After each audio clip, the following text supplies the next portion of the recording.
Morning students, once again welcome you all for this video class. Dear students, in this today's session I am going to start the new lesson, that is lesson number 4, the United Nations. Yes, what do you mean by United Nations? Dear students, in the war, one best example I have given here, that is, dear students, whenever you are fighting or you are doing any argument with your friends, to solve your argument, where you are going?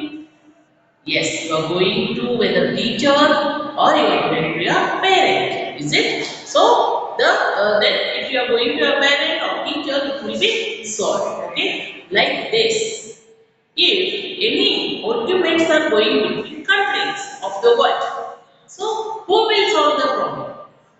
Yes, dear student, how you are going to solve your problem to the parent or guardian or teacher like that. The means world about in the world many countries are there, and if they are having any argument, they will go to the United Nations. Okay, now you understand what is United Nations? Yes, dear students, today we are learning about this chapter, that is United Nations. Dear students, in the 20th century saw two world wars. Yes, you know about the world war, which were highly destructive and claimed millions of lives. Is it? They were highly destructive and claimed millions of lives.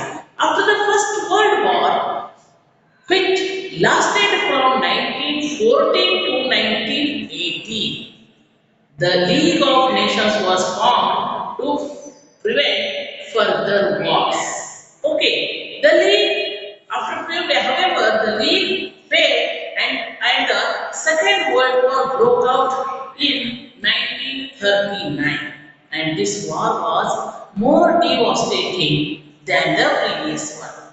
So it ended with the dropping of atom bombs in Japanese cities of Hiroshima and Nagasaki in 1945. Okay, so after the Second World War, countries of the world were determined to prevent another war. So thus the League of Nations was replaced by the United Nations Organization or the United Nations.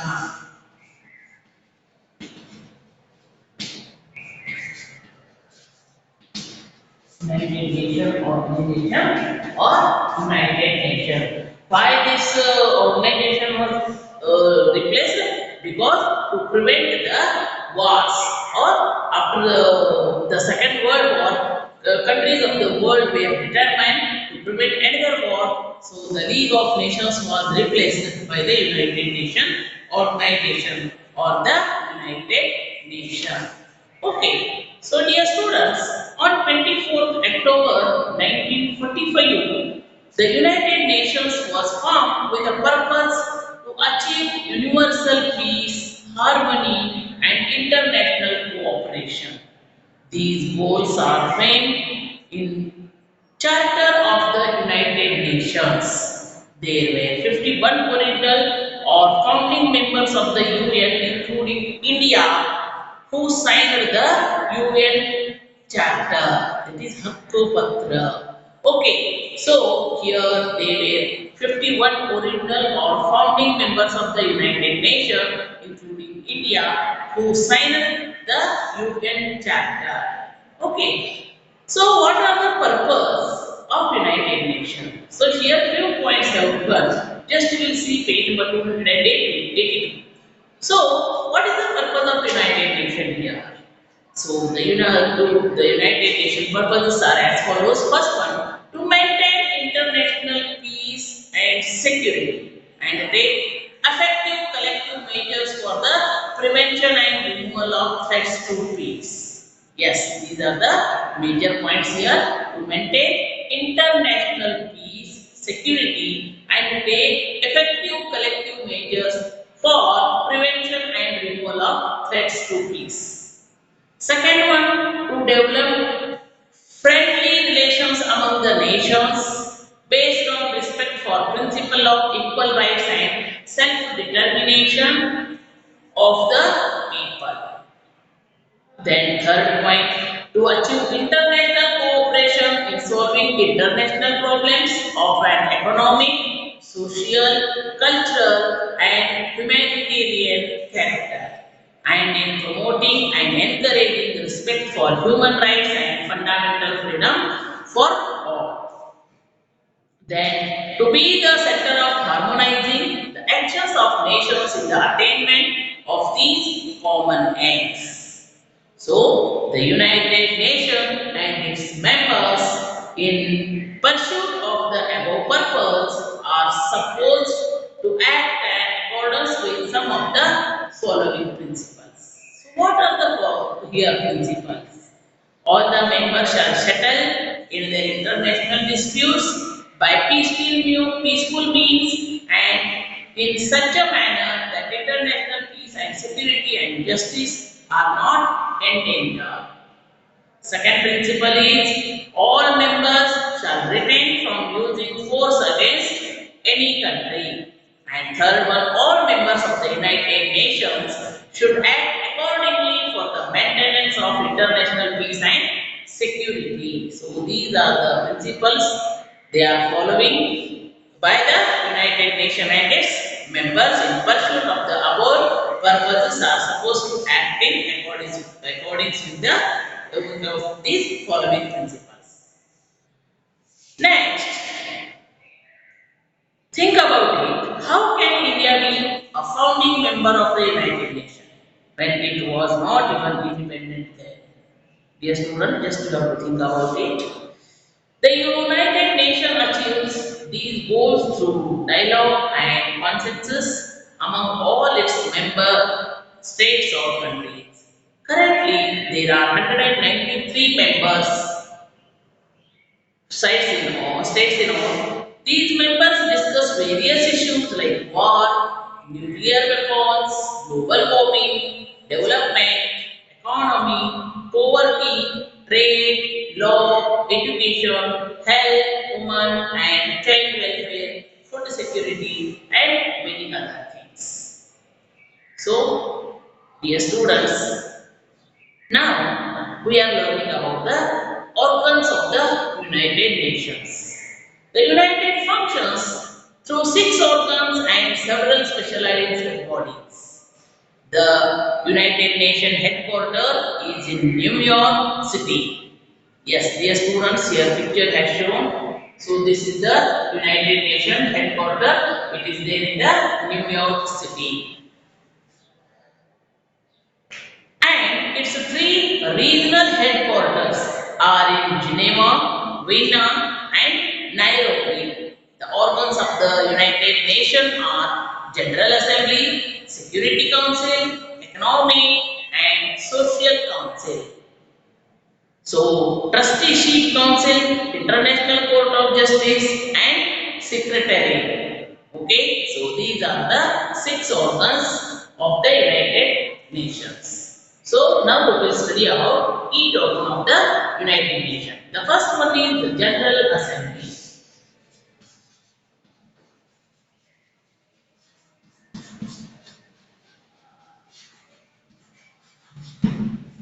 Then, second one is the Security Council.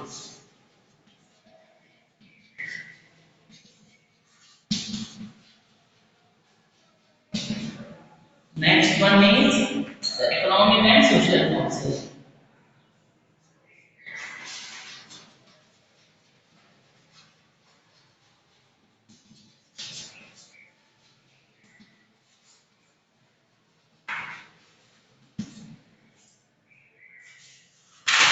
Next one, the Trusteeship Council.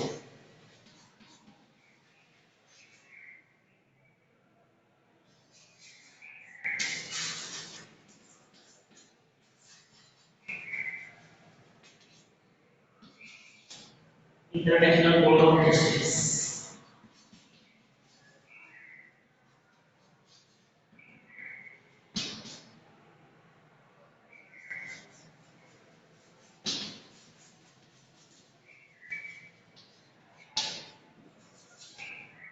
then the Secretariat.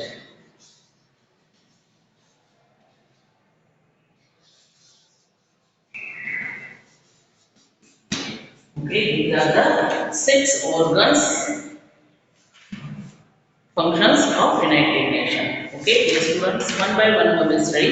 First one is the General Assembly. So the General Assembly is the main organ of the United Nations and it is an assembly of representatives of all the United Nation member states.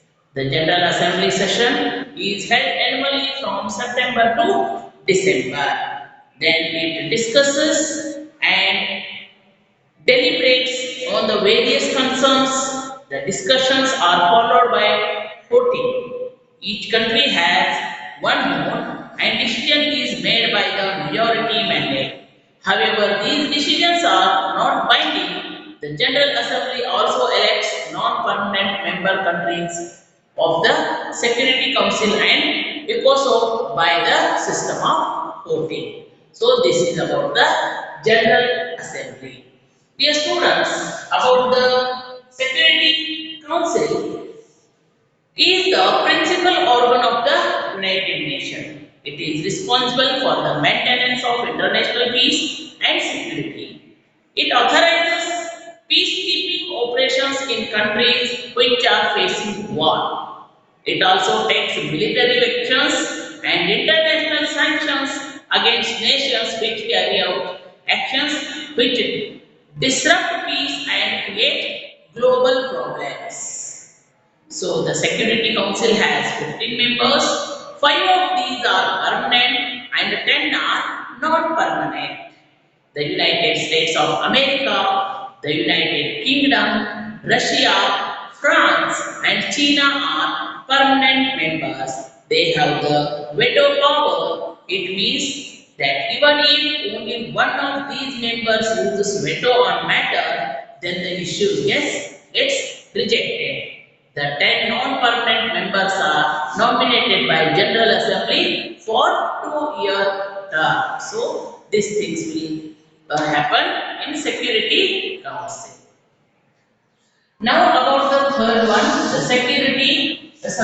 the Economic and Social Council.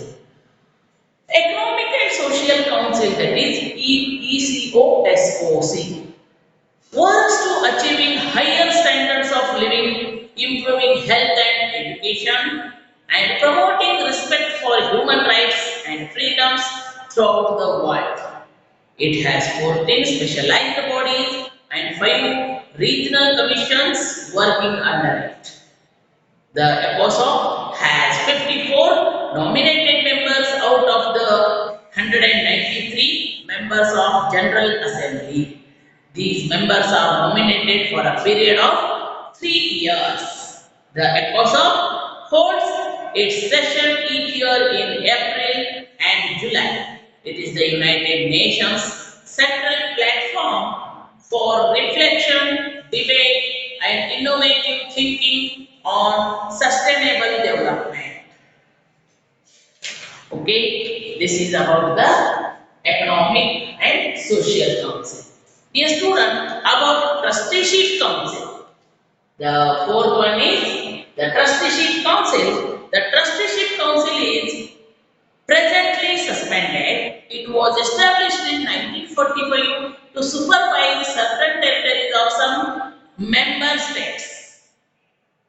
Its aim was to help these countries achieve independence and self-governance. By 1994, when this goal was achieved, the council was dissolved. Okay? Means when the goal was achieved, the council was dissolved.